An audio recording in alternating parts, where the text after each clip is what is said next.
Hello everyone, and welcome to my Vanderpump Bombshell channel. I hope everyone is having a wonderful day. Before we begin, please hit the subscribe button and give this video a thumbs up. Beginning around 2013, Vanderpump Rules fans have had an inside check out at Tom Sandoval and Tom Schwartz's manly relationship. The two models appear to be chummy, with Sandoval obviously being the prevailing of the pair. I can't resist the urge to feel Schwartz got the worst part of the deal.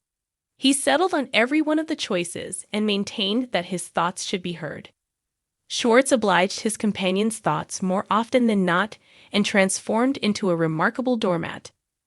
In any case, after Sandoval broke, obviously their kinship was definitely not a place of refuge as it trickled harmful green ooze through their brakes.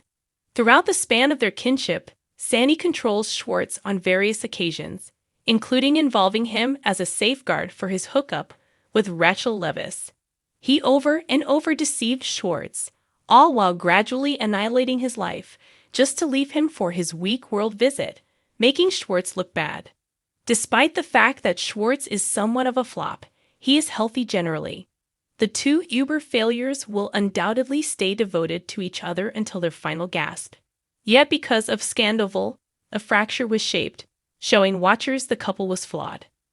For a really long time, Sandoval has gone after Schwartz's satisfying traits. Season 11 could show Schwartz remaining faithful to Sandoval despite the fact that the two noted they were making a stride back from each other at the Season 10 gathering.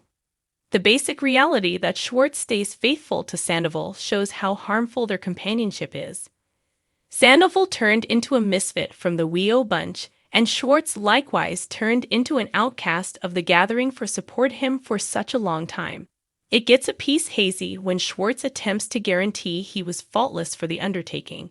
Yet it has become clear he was associated with the inorganic hookup with Rachel. Is Schwartz similarly as terrible as Sandy? Most likely. Schwartz's steadfast dedication to Sandoval, all in the distinction of brother code, will wind up costing him for sure. At the point when the embarrassment previously broke, it nearly cost him his business, his cash, and his family's all's reserve funds. The issue, and by association, Sandoval, has secluded Schwartz such a great amount from the gathering currently that he might begin loathing his closest companion. Schwartz right now has nobody to rest on, and that could be precisely exact thing Sandoval believes, so he can proceed to control him like a mannequin. Watching Schwartz and Sandy collaborate, it chiefly felt as though Schwartz was a battered spouse. He was constantly put second and in a real sense rode in Sandoval's sidecar for the launch of Tom Tom. The previous barkeep generally had his thumb over Schwartz, seldom allowing him to succeed. During the last couple of seasons, he was exploited, controlled, gaslit, and confined. Furthermore, monetarily mishandled by Sandoval. It was Sandoval who wouldn't open Schwartz and Sandy's in any event, when they were losing cash hand over fist. Sandoval was glad to leave on his visits, leaving Schwartz befuddled and unfit to follow up on their undertakings without him. It generally felt like Schwartz needed to shout out yet proved unable. From right off the bat in the kinship, Sandoval was a top controller. I for one figure Schwartz could in any case be hitched to Katie Maloney in the event that his companion just knew how to stay out of other people's affairs.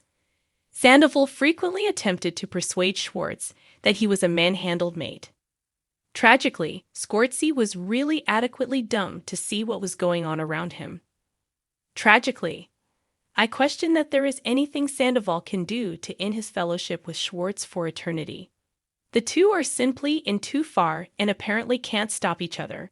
After Season 10, it especially felt as though Schwartz quit any pretense of everything for his best bud, just to be somewhat pissed. There is no question that these two are poisonous and mutually dependent. By and by, I'd hold interviews for another dearest companion right away. Truly, right now, Chief Makers, Lisa Vanderpump and Alex Baskin are out flightolating their new show, The Valley, a side project of Vanderpump Rules. Debuting at some point in the spring of 2024, The Valley follows a gathering of dear companions as they exchange bottle administration West Hollywood for child bottles in the Valley, all while navigating clamoring organizations, rough connections, and scrappy fellowships.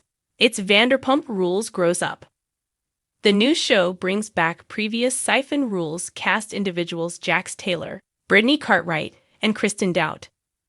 Each of the three were terminated from VPR following Season 8 of Every 2020, in spite of the fact that Jax and Brittany guaranteed they left willfully. Jax and Brittany's lives have changed since they left SUR. They purchased a house and had a child. Cruz, presently almost 3 years of age, they started a business together, Jax's Studio City, highlighting Mama's Brew Cheddar. They're pursuing for child number 2. It's a totally different life than they had on Siphon Rules. This is Jax Taylor adulting, Baskin told The Hollywood Correspondent. With the expansion of Kristen Sweethard, Luke Broderick, and 3 other several companions, it's loads of tomfoolery, in light of the fact that their guardians doesn't make them fundamentally any more experienced or imply that they have everything sorted out. It's a totally different show than Vanderpump Rules, Lissa added. It's fascinating to see them profess to be adults. I utilize the word adults freely. Perhaps when you have a kid, you should be an adult. The thought for the show started when Baskin and Jax ate quite a while back. The point came up of the previous unscripted TV drama Terrible Kid, currently settled down with his significant other in suburbia, bringing up a child. Obviously, it was a light second. Regardless of the happy topic of the show, there's a shadow actually approaching over Jax, Brittany, and Kristen. They were completely terminated from VPR in 2020, alongside Stassi Schroeder, in the wake of revealing castmate Confidence Stowers to the police for a wrongdoing in which she was rarely involved. I feel that they gained some useful knowledge, Baskin said of the choice to return the triplet to TV. I think they value being on TV and have this open door when it's detracted from them. We address the Kristen circumstance too, so it isn't similar to we imagine that everything didn't occur. That surfaces and is important for what we cover on the show. As far as it matters for her, Stassi, and her significant other, lover Clark, guarantee they turned down Bravo's proposal to be on the side project. They have 2 kids and another unique kind of energy. They're only not in that place any longer. It's simply not my gathering of companions, Stassi said in January. I'm amicable with some of them. I'm colleagues with some of them. I believe are wonderful. Yet it's not my team. Thanks for watching if you like this video. So please don't forget to subscribe to my channel and don't miss any updates.